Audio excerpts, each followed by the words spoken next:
فأعوذ باللہ من الشیطان الرجیم بسم اللہ الرحمن الرحیم ان اللہ وملائکتہ یصلون علی النبی یا ایہا الذین آمنوا صلوا علیہ وسلموا تسلیما۔ ایک مرتبہ درود شریف پڑھ۔ اللہم صلی علی محمد وعلی آل محمد کما صلیت علی ابراہیم وعلی آل ابراہیم انک حمید مجید۔ اللہم بارک علی محمد وعلی آل محمد کما بارکت علی ابراہیم وعلی آل ابراہیم انک حمید مجید۔ رمضان کے حوالے سے اور اس میں جو عمل ہے روزہ، اس کے حوالے سے مولانا قاری محمد عامر اور حضرت شیخ الحدیث کی گفتگو آپ سن چکے ہیں۔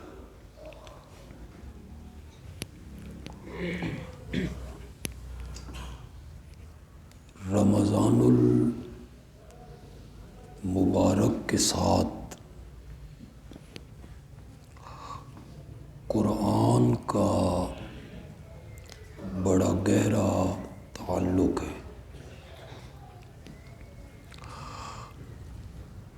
اسی مہینے میں اور اس مہینے کی شب قدر میں قرآن مجید کا نزول شروع ہوا۔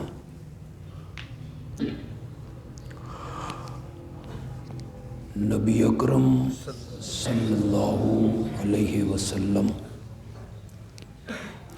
اور جبریل امین ہر سال جو قرآن کا دور کرتے تھے وہ اسی مہینے میں کرتے تھے۔ ایک حدیث ہے بڑی معروف ہے، قرآن اور روزہ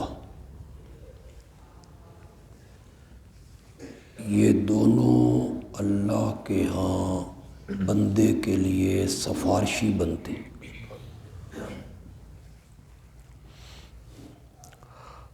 روزہ کہتا ہے میں نے اس بندے کو سارا دن کھانے پینے خواہشات نفسانیہ پہ قابو پانے پہ مجبور رکھا، میری سفارش قبول کی جائے اور اس بندے کے گناہوں کو معاف کیا جائے۔ تو اللہ اس روزے کی سفارش قبول کر کے اس بندے کے گناہوں کو معاف فرما دیتے۔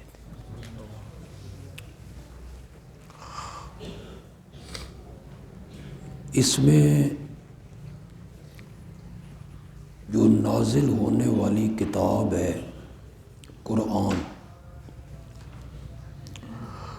یہ قرب الہی کا سب سے بڑا ذریعہ ہے۔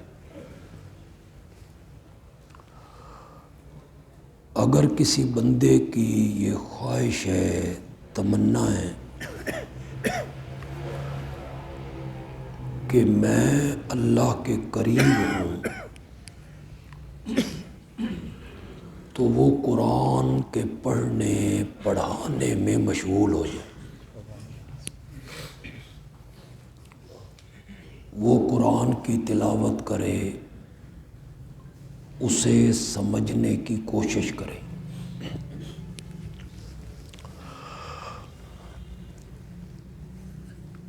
ہم چونکہ اس سطح پہ سوچنے والے نہیں ہیں جس سطح کی سوچ صحابہ کی تھی، ہم رسماً مسلمان ہیں، ہماری ہر چیز رسم ہو کے رہ گئی، ورنہ حضرت سیدنا علی ابن ابی طالب رضی اللہ تعالی عنہ کہتے ہیں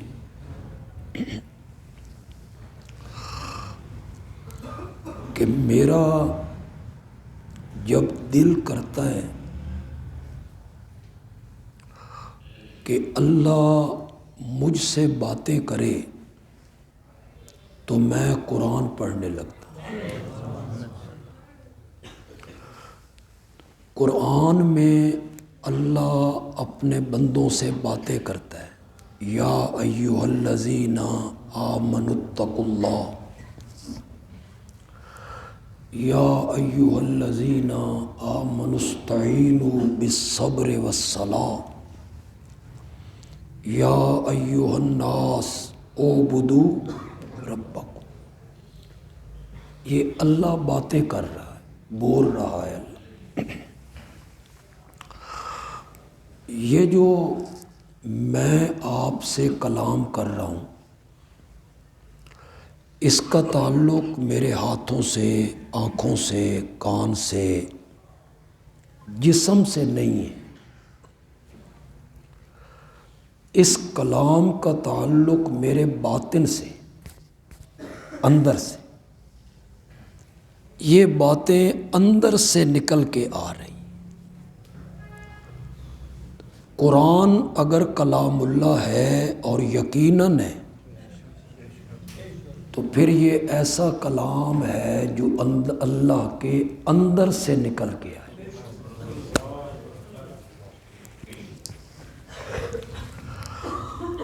ایک شاعر کہتا ہے، در سخن مخفی منم چوں بوئے گل در برگ گل، ہر کے دیدن میل دارد در سخن بیند مرا۔ یہ مغل خاندان کی ایک لڑکی ہے، عورت ہے، زیب النساء، یہ اس کا کلام، جس کے کلام کو ایران کے بادشاہ نے پڑھا، اسے پتہ نہیں تھا کہ یہ مغل بادشاہ کی بہن ہے، تو اس نے ہندوستان کے بادشاہ کو لکھا کہ میں اس شاعر سے ملنا چاہتا ہوں۔ اتنا بڑا شاعر، بادشاہ نے اپنی بہن کو آ کے بتایا، زیب النساء کو، اسے تو پتہ نہیں ہے کہ تو میری بہن ہے، عورت ہے، اور اس نے خط لکھا ہے کہ میں ملنا چاہتا ہوں۔ اس کے جواب میں زیب النساء نے یہ شعر کہا، در سخن مخفی منم چوں بوئے گل در برگ گل۔ میں اپنے کلام میں اس طرح چھپی ہوئی ہوں جس طرح پھول کی خوشبو پتیوں میں چھپی ہوئی ہوتی۔ ہر کے دیدن میل دارت در سخن بیند مرا۔ جسے میرے ملنے کی خواہش ہے نا، وہ مجھے میرے کلام میں دیکھے، میرا کلام پڑھے۔ میں کہتا ہوں، جس نے اللہ کو دیکھنا ہو تو وہ اللہ کو قرآن میں دیکھے، کہ متکلم جو ہوتا ہے وہ اپنے کلام میں چھپا ہوا ہوتا ہے۔ قرب الہی کا جو سب سے بڑا ذریعہ ہے اس دنیا میں وہ ہے قرآن۔ وَاعْتَصِمُوا بِحَبْلِ اللَّهِ جَمِيعًا، سب مل کر اللہ کی رسی کو مضبوط پکڑو، وَلَا تَفَرَّقُوا، اور فرقے فرقے نہ بنو، فرقہ واریت نہ پھیلاؤ، سارے مل کر اللہ کی رسی کو پکڑ لو۔ یہ جو اتحاد امت کے موضوع پر کبھی مذاکرے ہوتے ہیں یا کانفرنسیں ہوتی ہیں یا سیمینار ہوتے ہیں یا ٹیبل ٹاک ہوتے ہیں، تو وہاں آنے والے پروفیسر، ڈاکٹر، انجینئر، لال بجکڑ وہ یہی آیت پڑھتے رہتے ہیں، وَاعْتَصِمُوا بِحَبْلِ اللَّهِ جَمِيعًا وَلَا تَفَرَّقُوا، اللہ کی رسی کو مضبوط پکڑ لو اور فرقے فرقے۔ بھائی ہمیں بھی بتاؤ وہ رسی، نشاندہی تو کرو نا اس رسی کی، آپ بھی اس کو پکڑ لیں ہم بھی اس کو پکڑ لیں، لیکن وہ رسی نہیں بتائیں گے، کبھی نہیں بتائیں گے، بس آپ کو یہی کہیں گے اللہ کی رسی کو پکڑ لو، اللہ کی رسی کو پکڑ لو۔ بھئی کہاں ہے وہ رسی جس کو ہم نے پکڑنا ہے؟ وہ بتا بھی نہیں سکتے، ان کی جرت بھی نہیں ہے، ان کی ہمت بھی نہیں ہے۔ تمام مفسرین نے لکھا حبل اللہ اے کتاب اللہ، سارے مل کر اللہ کی رسی کو پکڑ لو، یعنی کس کو پکڑ لو؟ قرآن پہ جمع ہو جاؤ سارے، عقیدہ وہ بناؤ جو قرآن کہتا ہے۔ قرآن سے ہٹ کر اگر کوئی عقیدہ بناؤ گے تو یہ فرقہ واریت بنے گی۔ فرقہ واریت نہ پھیلاؤ، فرقے فرقے نہ بنو۔ یہ کہنا کہ سجدہ صرف اللہ کا کرو یہ فرقہ واریت ہے، یہ تو اللہ کی رسی کو پکڑ، اور اللہ کے سوا کسی اور جگہ پہ سر جھکانا، سجدہ کرنا، یہ کیا بنے گی؟ یہ فرقہ واریت۔ سمجھ آئیے آپ کو میری بات؟ یہ ہے فرقہ واریت۔ قرآن سے ہٹ کر کوئی عقیدہ بناؤ گے تو وہ کیا بنے گا؟ فرقہ واریت بنے گا۔ تو قرآن حبل اللہ ہے،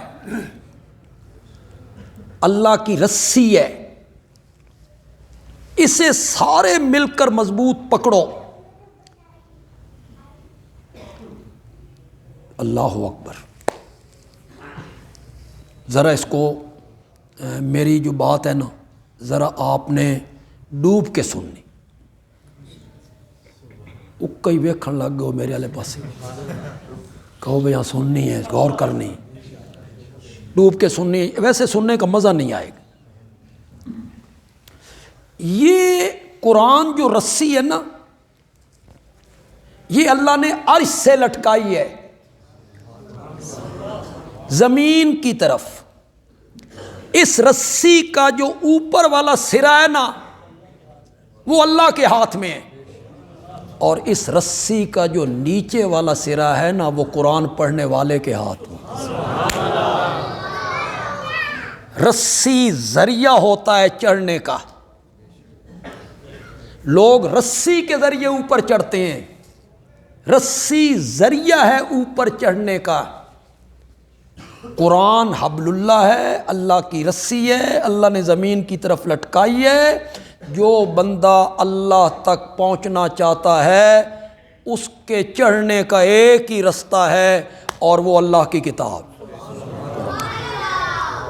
تو میں اپنے کارکنوں سے کہوں گا کہ رمضان المبارک ویسے ہی بڑا مبارک مہینہ ہے، روزہ بھی قرب الہی کا ذریعہ ہے، قرآن بھی قرب الہی کا ذریعہ ہے، روزہ بھی قرب الہی کا۔ بیوی کو پتہ نہیں کہ میاں کا روزہ ہے کہ نہیں، اور میاں کو پتہ نہیں کہ بیوی کا روزہ ہے یا نہیں، کلیگ ایک دفتر میں، ان کو پتہ نہیں کہ اس کا روزہ ہے یا نہیں۔ کیسی عبادت ہے، ایک بندہ جانتا ہے، ایک اس کا رب جانتا ہے۔ یہ ہے نا قرب اس بندے کا کہ وہ روزے دار جو ہے وہ اللہ کا قریب ہے۔ غالباً اسی لیے وہ جو حدیث ہے الصوم لی وانا اجزی بہ، روزہ خاص میرے لیے اور میں خود اس کی جزا دوں گا۔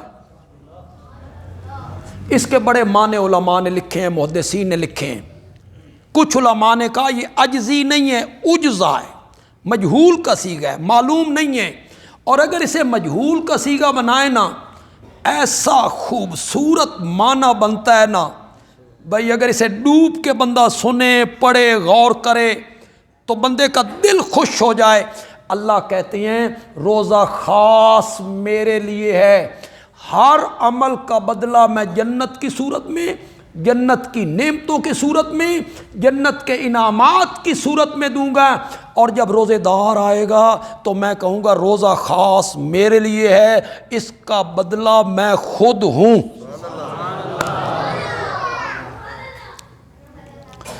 جس سے وہ آپ ہی فرمائیں کہ ہم تیرے ہیں، اپنی آہوں میں یہ تاثیر کہاں سے لاؤں؟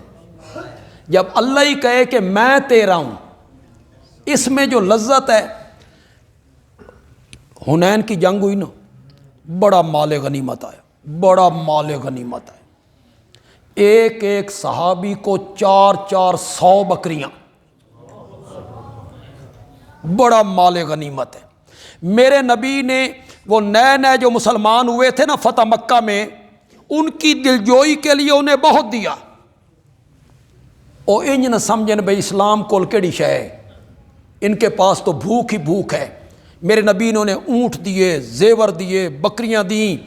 مدینے کے جو انصار تھے انہیں میرے نبی نے کم دیا، زیادہ انہیں دیا جو نئے مسلمان ہونے والے تھے، تالیف قلوب کے لیے۔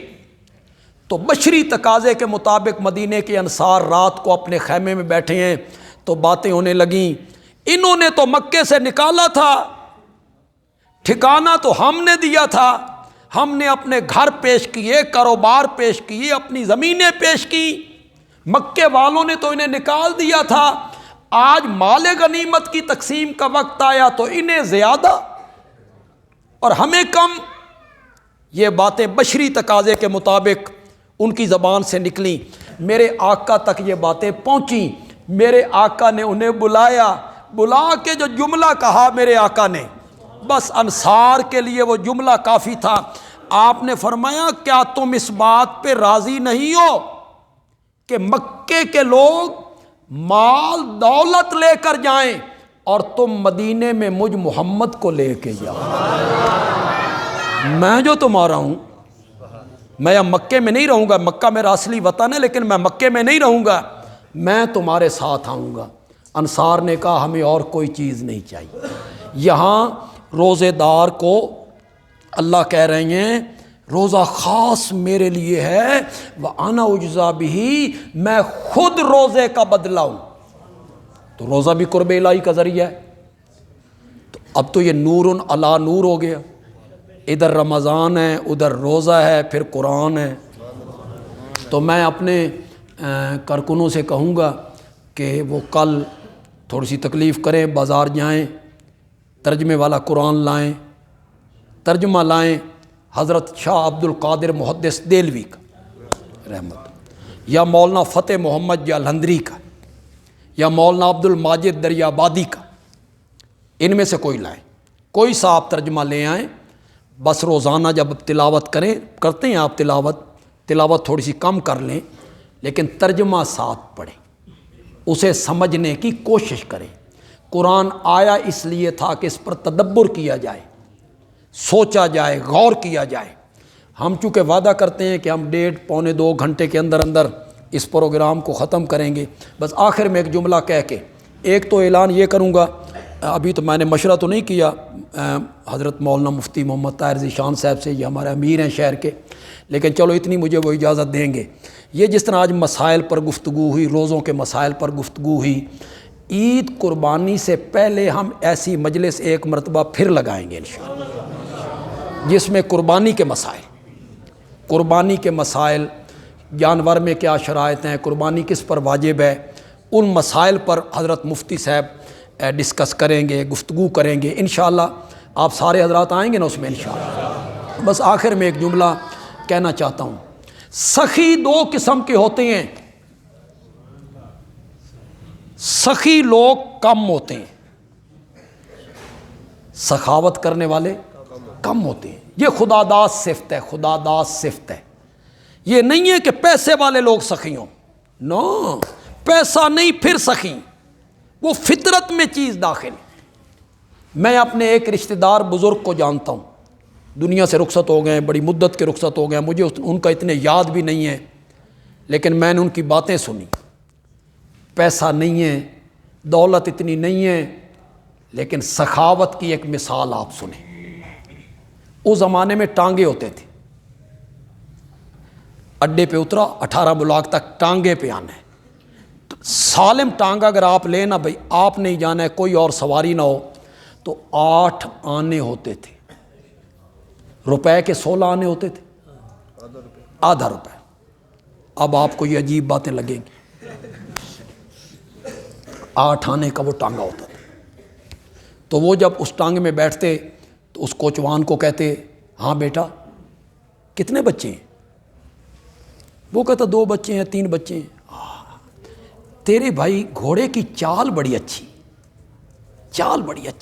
اسے باتیں کرتے آتے، جب اترتے نا تو اسے پورا روپیہ دیتے، دگنے پیسے دیتے۔ وہ کہتا جی یہ کس کے ہیں؟ تو کہتے 8 آنے تیرے کرائے کے، 4 آنے تیرے بچوں کے، اور 4 آنے گھوڑے کی چال کے۔ تو سخاوت فطرت میں ہوتی ہے، یہ نہیں کہ پیسے ہوں تو بندہ سخی ہوتا ہے۔ سخی 2 قسم کے ہوتے ہیں، کچھ سخی وہ ہوتے ہیں جو گھر بلا کے دیتے ہیں، لینا ہے تو میرے گھر آؤ، اور کچھ سخی وہ ہوتے ہیں جو گھر جا کے دیتے ہیں، وہ بلاتے نہیں ہیں، وہ خود فقیر کے پاس جاتے ہیں۔ کعبہ بیت اللہ ایسا سخی ہے جو بلا کے دیتا ہے، اور قرآن ایسا سخی ہے جو گھر آ کے دیتا ہے۔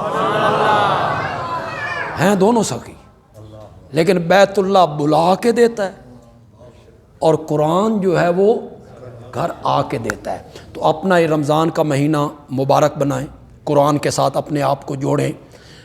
جو ہماری گھر میں مائیں بہنیں بیٹیاں ہیں، آپ کی بہنیں بیٹیاں، ان کو تلقین کریں جا کے۔ ایک بات ایسا ہے رمضان کے حوالے سے کہ بازاروں میں جو بے حرمتی ہوتی ہے نا کھانے پینے کے حوالے سے، ہمارے کارکن اس کے اوپر اپنا کچھ کردار ادا کریں۔ مفتی صاحب کا کہنا یہ ہے کہ رمضان کا جو احترام ہے یہ بھی قائم رکھنے کے لیے ہمیں اپنے تئیں کوشش کرنی چاہیے۔ یہ جو ہوٹل کھل جاتے ہیں، سر عام کھانا پینا شروع ہو جاتا ہے، تو آپ اپنے ہاتھ میں قانون تو نہ لیں، نہ آپ سختی کریں، لیکن آپ ارباب اقتدار تک شکایت تو اپنی پہنچا سکتے ہیں کہ یہاں بھئی بے حرمتی ہو رہی ہے روزے کی، اور ہوٹل کھولا ہوا ہے انہوں نے، تو اس میں بھی ہمارے کارکنوں کو کردار ادا کرنا ہے۔ تو قرآن کے ساتھ آپ نے جڑنا ہے، جس مہینے میں قرآن کی آپ نے تلاوت کرنی ہے، ترجمہ پڑھنے کی کوشش کرنی ہے۔ ہماری یہاں کلاس لگی ہوئی ہے صبح 7:30 سے لے کے 1 بجے تک، قرآن کا ترجمہ، قرآن کی تفسیر، آپ اس میں شامل ہوں۔ اگر آگے پیچھے نہیں آ سکتے، اتوار کے دن آئیں جب آپ کی چھٹی ہو، یا جب بھی آپ فارغ ہوں، 2 گھنٹے کے لیے آ جائیں، 1 گھنٹے کے لیے آ جائیں، کچھ وقت قرآن کو دیں اس رمضان میں، تاکہ آپ کچھ نہ کچھ ترجمہ، کچھ نہ کچھ تفسیر آپ پڑھ لیں۔ گھر میں آپ ترجمہ والا قرآن رکھیں، قرآن کی تلاوت بھی کریں اور ترجمہ بھی آپ پڑھیں۔ آپ کے لیے ضیافت کا انتظام ہے، کچھ کھانے پینے کا تھوڑا سا انتظام ہے، سب حضرات، کوئی بھی نہیں جائے گا، سارے حضرات وہاں شامل ہوں گے۔ جی الحمدللہ رب العالمین، والصلاۃ والسلام علی